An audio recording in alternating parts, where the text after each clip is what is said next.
Elon Musk, childhood in a brutal world. Elon Musk was born on June 28, 1971, in Pretoria, South Africa. This is crucial. Not Canada, not California, but South Africa, a country ruled by apartheid, a system that enforced racial segregation with brutal efficiency. In practical terms, apartheid ideologists believed South Africa should be a country for whites only. Black and colored people were forced to live in reserves, often in the worst regions, and serve as cheap labor. It was a tough, ruthless environment that demanded both physical and mental resilience. South Africa was steeped in macho culture, what was once called the cult of the strong, dominant, and aggressive man, and is now labeled toxic masculinity. And this was where Elon was raised. Being white, he was on the privileged side, but his father, Errol Musk, was an even more fascinating character. A mix of Dan Pena and a genius engineer, people described him as sky-high IQ, rock-bottom EQ. While Musk and his siblings recall a nightmarish childhood emotionally, intellectually, Errol set the stage for Elon's growth, encouraging his curiosity and letting him experiment. Errol Musk, a man who didn't play games, but Errol had a dark side. In 1998, while home with his 6-year-old daughter, he heard a noise. It wasn't one intruder, but 7 masked, armed men. He rushed to his bedroom for his gun, but the criminals opened fire, over 50 shots, all misses, which might explain why apartheid lasted so long. Errol fired twice and killed 3 men. 1 bullet killed 2, hitting one in the head, then piercing another's chest. The second bullet hit an escaping attacker in the groin. He bled out. When a journalist, shocked by Errol's accuracy, asked how he did it, he casually explained, "I was using a Magnum 357, and years ago, I won the South African National Defense Shooting Championship. 3 dead attackers, 0 stolen property." Errol found not guilty. When the judge questioned if he had overreacted, Errol replied, "They shot over 50 times. I shot twice." South Africa. No place for the weak. South Africa in the 70s and 80s was ruthless. In Walter Isaacson's biography of Elon Musk, we learn about Veld School, brutal survival camps for kids, minimal food and water. Encouraged to steal from the weak. Some didn't make it out alive. Elon lost 5 kilograms in his first camp. But he was lucky. Some kids never returned. Today, such camps would be shut down, and organizers jailed. Back then, instructors would just say, "Don't be like that dumbass who died last year. Don't be weak." This was Elon Musk's first lesson in life. Don't be a weak, dumb loser. Elon Musk, emotional shutdown and escape into the future. Elon Musk's first wife, Justine, who is also the mother of 5 of his children, once said, "Because of his childhood in South Africa, I think he had to emotionally shut down. If your father constantly calls you an idiot and a fool, it's no surprise that you learn to turn off anything that could lead to emotional openness." She added, "He also learned to shut down fear, and when you do that, you might accidentally shut down other things, like joy or empathy." That's an interesting idea, but I don't fully agree that Musk completely erased fear. Instead, he learned to function despite it. Fear doesn't paralyze or stop him, but it doesn't mean he doesn't feel it. Trauma as fuel? His second partner, Grimes, the mother of 3 more of his children, believes that his childhood PTSD, which Elon openly acknowledges, probably made him reject any form of satisfaction. I think he has associated life with pain since he was a child. Elon himself seems to agree, though with him, it's never clear if he's serious or just trolling. Adversity shaped me. My pain tolerance is extremely high. When speaking about his father, Musk doesn't hold back. He was a horrible human being, Elon says, crying. He had a carefully crafted plan for doing evil. He committed almost every crime you can imagine. He did every bad thing you can think of. Musk never specifies what exactly his father did, but some believe the unspoken truth is childhood abuse. Leaving Earth for Mars. Some speculate that Musk's pain and isolation as a child, combined with his obsession with sci-fi, made him decide to leave this planet and build a new civilization on Mars. Because Elon's mission is Mars, and it's not just about space exploration, it's about escaping the past. Ashlee Vance, author of Musk's first major biography, suggests that his childhood trauma made him focus on the future instead of the past. Musk's motto? Live dangerously but carefully. And that's lesson number 2 from Elon Musk. Life is more than just solving problems. You need to chase your dreams. Elon Musk believes that life isn't just about solving one issue after another. You have to dream big and chase something greater. We need inspiring things in life. That's what makes us want to get out of bed in the morning. The USA is literally the result of the human spirit of exploration. It's a country of adventurers. And then he says, life has to be more than just solving one problem after another. There must be a reason to wake up in the morning excited and energized. Something that makes the future seem thrilling. So, what gives you hope? If you're not sure, ask your kids. The idea of becoming a multi-planetary civilization, of living among the stars, is incredibly exciting and inspiring. Simply put, Musk doesn't believe survival is enough. He's driven by expansion, discovery, and a vision that makes life meaningful. Elon's mind, chaos or genius? Some people become more confusing the more you try to understand them. Elon Musk is one of them. So are Trump, Tom Cruise, and Mick Jagger. It seems like their life's mission is to leave no traces behind and remain unpredictable. As Nick Bilton put it, everything about Elon is a contradiction. On one hand, he's an extraordinary innovator, but on the other, he can make absolutely ridiculous business decisions. And contradictions are everywhere. Elon says, "My advice for people starting a company? Assume failure is the most likely outcome. So only do it if you truly care about it." But at the same time, his longtime business partner Jim Cantrell says the opposite. Elon is incredibly good at not thinking about failure. He simply can't imagine it. At first glance, this seems like a contradiction. Musk talks about expecting failure, while his co-founder claims that he doesn't believe in losing at all. But actually, both statements can be true if you understand the concept of doublethink. As George Orwell wrote, doublethink means the power of holding two contradictory beliefs in one's mind simultaneously and accepting both of them. That's why Musk can acknowledge that the odds are slim, but at the same time believe he will make it work. As he once said, the chances of SpaceX getting a rocket to orbit? Less than 10%.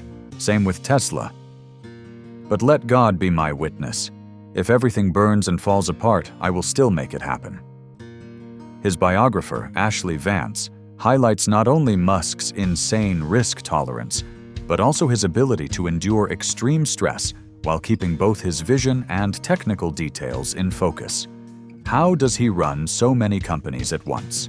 By the end of 2023, Elon Musk is CEO or owner of SpaceX Tesla, the Boring Company X, formerly Twitter, XAI Neuralink Musk Foundation. And while he may not officially be the CEO of X, everyone knows who's in charge. But how the hell does he manage it all? Isn't multitasking a productivity killer? The answer? Compartmentalization. Musk's secret: compartmentalization. Psychologists call it segmentation. Wikipedia defines it as the phenomenon of strictly localizing multiple processes within specific structures that operate independently, allowing opposing processes to occur simultaneously. Sounds too technical? Picture a submarine. A submarine has separate chambers, or airlocks, that isolate different sections. If one floods, the others stay dry. And that's exactly how Musk runs his companies. Each company has a separate headquarters, often hundreds of miles apart. When he's at SpaceX, he's not thinking about X. When he's at X, he's not thinking about Tesla. Wherever he is, he's there 100%. He doesn't juggle multiple tasks at once. He focuses intensely on one thing, then shifts fully to the next. This is why he doesn't work from home. His companies are his airlocks. It's also why he sold almost all his real estate. He's too busy working to even live in them. When he took over Twitter, the first thing he did was eliminate remote work. And he didn't waste time. Employees were told to show up in the office the next day or be fired. The overloaded mind of a young Musk. As a child, Musk's brain was a constant explosion of ideas and questions, to the point where it terrified him, because no kid wants to feel like they're different. I was convinced I was going crazy because it was obvious that other kids' minds weren't exploding with ideas, Musk recalls. So I figured I must be insane. I was the only one my age wondering where we came from or what the meaning of life was. As long as I can remember, I've had this intense hunger for understanding and learning. And this flood of ideas never left him. His brother Kimball puts it like this: Elon has infinite ambition. His brain needs constant stimulation. That's why the problems he tackles have to keep getting more complex. His father, Errol, shared a concern. I worry about what will happen if he ever gets bored. Why? Elon has Asperger's, not a mild form, a severe one. When we fixate on something, we can't stop thinking about it. It's not that we can't sleep. It's that we go to bed with the same thought, and it's the first thing in our mind when we wake up. You focus so intensely that you forget to eat. It's a kind of obsession-driven passion that forces you to keep trying over and over again. And indeed, Elon once complained about eating. Not because he disliked food, but because it interrupted his work. If there were a way to never eat so I wouldn't have to stop working, I'd take it. Walter Isaacson describes it bluntly. He loved working. He often treated the rest of life as an annoying distraction. And speaking of bad eating habits, he once tried losing weight by following Ozempic and OMAD, 1 meal a day. That one meal? Donuts. The art of total fixation. Musk's ability to hyper-focus is legendary. He describes it like this: ever since I was a kid, whenever I started thinking deeply about something, all my other senses shut down. I couldn't see, I couldn't hear. I was using my brain only to process information, not to receive input from the world. Of course, this often got him into trouble at school. Teachers would walk up to me and yell, but I literally couldn't see or hear them. This led to a shocking conclusion from his school. We have reason to believe Elon is mentally delayed. One teacher wrote, "He just stares out the window all day, and when I tell him to pay attention, he responds, 'The leaves are turning brown.'" His father, Errol, had a practical response. "Well, the leaves are turning brown." His mother, May, put it even simpler. "The best thing to do is just leave him alone when he's in that state." From isolation to genius. While Musk excelled at noticing small details, like the changing color of leaves, he struggled with reading people, both verbally and non-verbally. He took everything literally. He didn't understand sarcasm, metaphors, or analogies. He couldn't pick up on unspoken social cues. So he turned to books and fell in love with math, physics, engineering, and coding, fields where logic reigned and emotions didn't get in the way. A mind that craves connection, but fears loneliness. On one hand, Musk struggled with expressing empathy. He was often cold, blunt, and emotionally distant. On the other hand, he had a deep, almost panic-driven fear of being alone, something that has stayed with him to this day. In a 2017 interview with Rolling Stone, he said, "When I was a kid, I remember saying, 'I never want to be alone.' And I'd say the same thing now. I never want to be alone.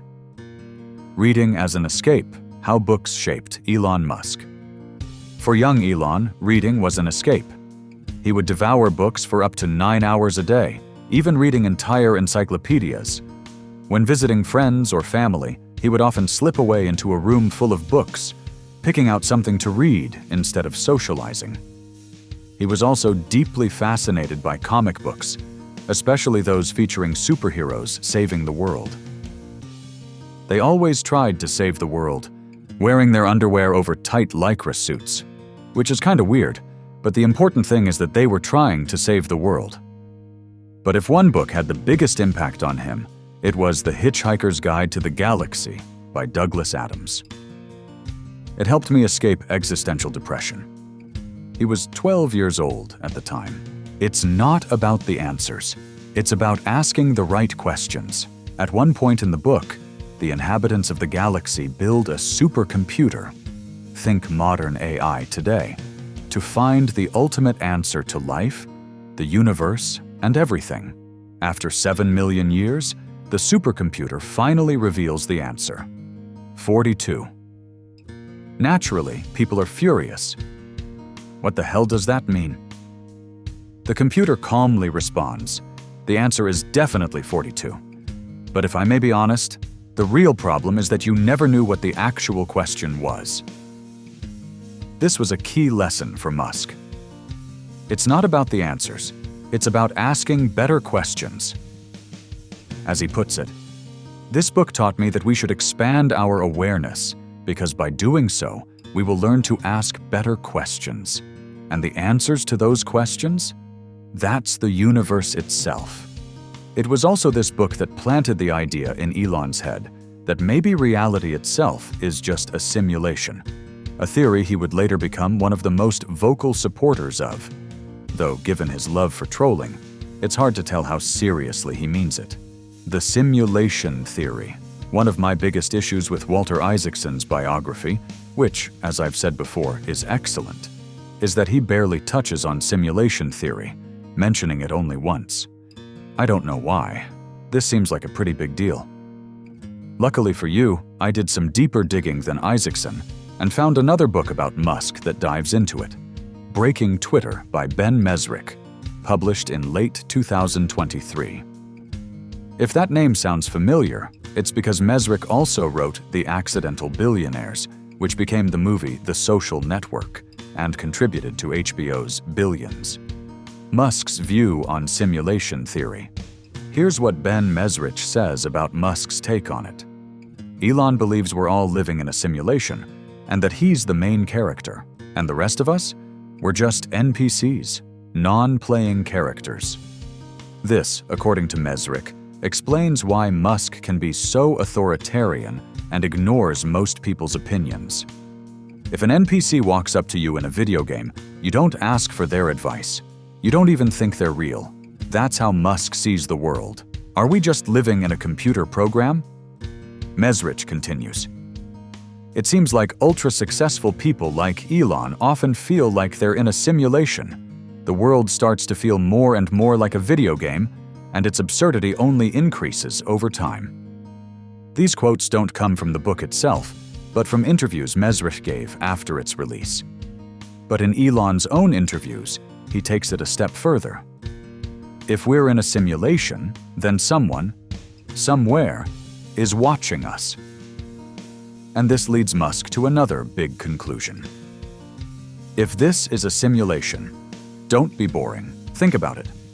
Why would the game master keep boring players in the game? Logically, they'd favor the bold, the risk-takers, the rule-breakers.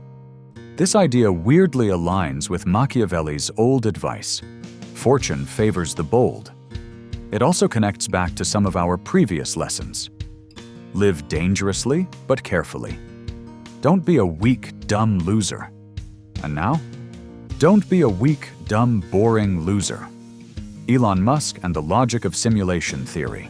In Breaking Twitter, Mesrich writes, "For a long time, Elon has flirted with a worldview known as simulation theory, the idea that our reality is actually a simulated or even created construct, designed by a far more advanced civilization. According to this theory, even the laws of physics aren't real. They're just lines of code written into the program.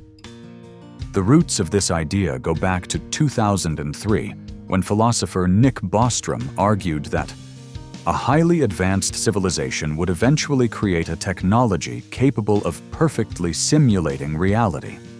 Once they build one simulation, they will inevitably build millions. These simulations could even contain other simulations within them. So the odds that we're in the real reality are nearly zero. Musk agrees with this logic, or at least says he does. And if that's true, then this world is full of NPCs, background characters designed to fill up the world. Which leads to a rather unsettling conclusion. Not only is it unlikely that we're in the real world, but most people probably aren't even real players. Can you turn yourself from an NPC into a main character? Now, one question remains. If most people are NPCs, just background characters with no real agency, can someone wake up and become a player character? Backshot PC? Could simply becoming aware of the game and using willpower and intelligence flip the switch? And if that's true, what happens when an NPC starts acting like a main character? Elon Musk. The simulation in action. According to Mesrick, Musk's behavior on Twitter, now X, is the ultimate proof of simulation theory in action. Elon interacted with the outside world the way you'd expect from someone who sees it as a computer simulation. To him, emotions and reactions weren't something to be felt. They were data to be analyzed, processed, and, when necessary, leveraged. And here's another wild connection. Like Musk, Sam Bankman-Fried, SBF, was also a strong believer in simulation theory. For context, SBF was the founder of FTX, a crypto exchange that collapsed in 2022. He was worth $26 billion before turning 30 and is now awaiting sentencing for fraud. What happens when the game stops going your way? When everything is working in your favor, it's easy to feel like the main character in a simulation. But what happens when the NPCs push back and everything starts falling apart? That's when you remember Elon's final lesson. Don't change the goal. Double down on your efforts. Never lower your standards. Just double down. Elon Musk has deeply internalized this principle. If you read the book, which, by the way, you should because it's worth it, you'll see that this is exactly how he built and saved SpaceX, how he built and saved Tesla. And now, we'll see if third time's the charm with X, formerly Twitter. This rule makes perfect sense if you believe that life is a game simulation, that you're the main character, the favorite of the gods, and that it's you who is meant to win, not some random background NPC. So why the hell would you give up? Why would you back down? Why would you settle for mediocrity when you can just get pissed off and work harder? No NPC is going to steal what's mine. Besides, you can't afford to be a weak, dumb, boring loser. There has to be action. There has to be chaos. Because only when things are happening are the masters of the simulation entertained.